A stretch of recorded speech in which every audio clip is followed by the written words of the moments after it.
내일 배우자인 김건희 여사가 첫 번째 공개 소환이 됩니다. 바로 본인 이름의 김건희 특검.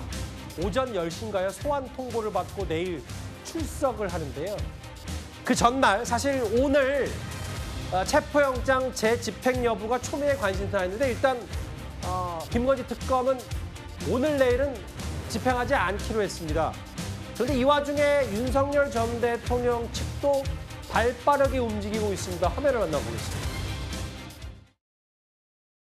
윤 전 대통령께서는 당뇨병 진단을 받으셨고 당화 혈색소 수치가 높습니다. 경동맥 협착, 심장혈관 질환 관련해서 진단을 받아서 항혈소판제를 복용하고 계셨다고 합니다. 심한 당뇨 망막증으로 인한 실명 위험성이 있다라는 의사의 진단서와 소견서를 받았습니다. 서울구치소에 관련한 자료를 이미 제출을 했고 외부 진료 요청을 하여진 상태입니다. 아시는 대로 속옷 얘기만 떠들썩했던 1차 집행 불발.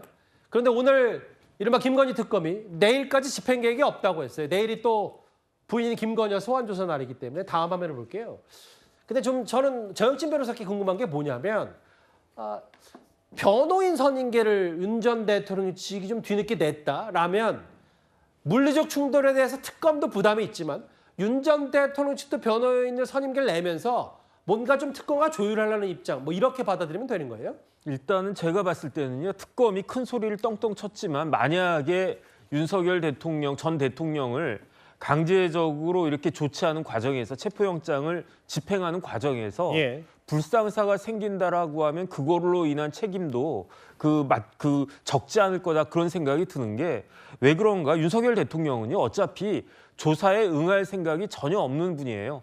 그런데 그렇게까지 무리해가지고 특검 사무실까지 요 앞에 광화문까지 아무리 끌고 온다고 한들 진술거부권 행사하면 하나만 한 거 아니겠습니까? 그러면 끌어와가지고 담요에 둘둘 싸두면 어떻게 하든 끌어와가지고 몇 시간 있다가 다시 구치소로 돌려보내는 그런 일밖에 못할 텐데 그런데 무슨 집행을 하려고 하는 것인가? 저는 거기에 대해서 말이 안 된다라고 생각을 하고요. 그다음에 시간 낭비하지 말고 특검은 빨리 오늘이라도 그다음에 내일이라도 기소하는 것이 그게 더 훨씬 더 경제적이고 마땅하고 합리적인 거 아닌가? 저는 그런 생각 들고요. 그다음에 이제 윤석열 전 대통령이 이 부분에 대해서 지금 특검이 3개가 돌아가고 있지 않습니까? 그렇죠. 그런데 내란 특검 같은 데는 이미 그 변호사들이 있지만 그 김건희 특검 관련해서는 변호사가 없었는데 이게 그 체포영장 집행하고 변호인 선임하고는요. 큰 관련이 없습니다. 왜냐하면은 그리고 난 다음에 체포되고 구속된 다음에 변호인들이 구체적으로 일을 하는 거지 집행 과정에서 변호인들이 할 수 있는 일은 별로 없거든요. 그런데 어쨌든 형식적으로라도 이제 조만간 기소가 이루어질 테니까 그거 대비하는 의미에서 변호인을 추가적으로 선임한 그런 모습으로 판단이 되고요. 어쨌든 제일 중요한 건 내일 김건희 여사가 이제 드디어 출두하게 된 거니까 거기에 대해서 그다음에 김건희 여사가 출두한다는 거는 특검 입장에선 준비가 다 끝났다는 이야기거든요. 내일은 아마 그 김건희 여사가 훨씬 더 중요한 이슈가 되지 않을까 싶습니다. 오전 10시로 예정이 돼 있고 이게 사상 처음으로 전직 대통령 부인의 포토라인입니다. 공개 출석. 김진욱 대변인.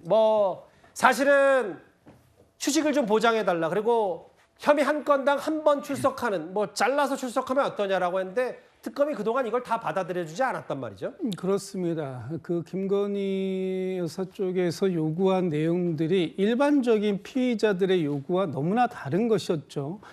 지금 16개의 혐의에 대해서 조사를 받아야 되는데 한 번에 한 가지의 혐의에 대해서 그리고 그 한 조사가 끝나고 나면 3, 4일의 휴식 시간을 보장해야 되고 또 오후 6시까지만 조사를 받겠다. 어떻게 이렇게 본인이 원하는 대로 원하는 방식을 정해서 수사를 받겠다고 생각을 했는지 저는 좀 도저히 납득이 안 간다 그러고요. 이런 것들이 아마 지난번에 검찰을 통해서 받았던 도이치모터스 주가 조작 의혹 그리고 명품백 수수 의혹에 대한 조사에 대한 추억이 있어서 그런 것이 아닌가라는 생각이 듭니다. 당시에 검찰은 휴대폰마저 맡기고 출장 조사 갖고 그것들이 황제 조사와 다름 아니다라는 비판이 있었는데 이번 특검에서의 조사는 그것과는 매우 다른 형식으로 진행될 것이기 때문에 이제부터 진짜 조사가 시작되는 것이고요. 이번에 16가지 혐의에 대해서 또 그 이외에도 지금 밝혀지고 있는 혐의에 대해서 명명백박한 그 진실이 규명돼야 될 것이다 이렇게 보고 있습니다. 2위까지 짚어봤습니다. 그러면 지금까지 들어온 여러분의 목소리를 만나볼 차례입니다. 첫 번째 댓글입니다. 배우 정우성 씨의 삶도 참 영화 같다라는 표현을 하셨네요. 차인표 시나라 부분은 그냥 찰떡 세트 같다라고 하셨습니다. 예. 사과로 끝날 일이 아니다. 아마 이게 이춘석 의원의 차명 주식거래 의혹 말씀하신 듯한데요. 해명이 또 논란을 낳는다. 안 하느니 못한 말. 그러게요. 내 거 아닌 보좌관 휴대전화 잘못 가져가서 저런 일이 벌어진 거다. 이런 해명은 하지 않는 게 좋지 않냐는 취지의 비판이신 것 같습니다. 마지막 보겠습니다. 또 휴대전화 주의보가 뜨겠구만. 그러게요.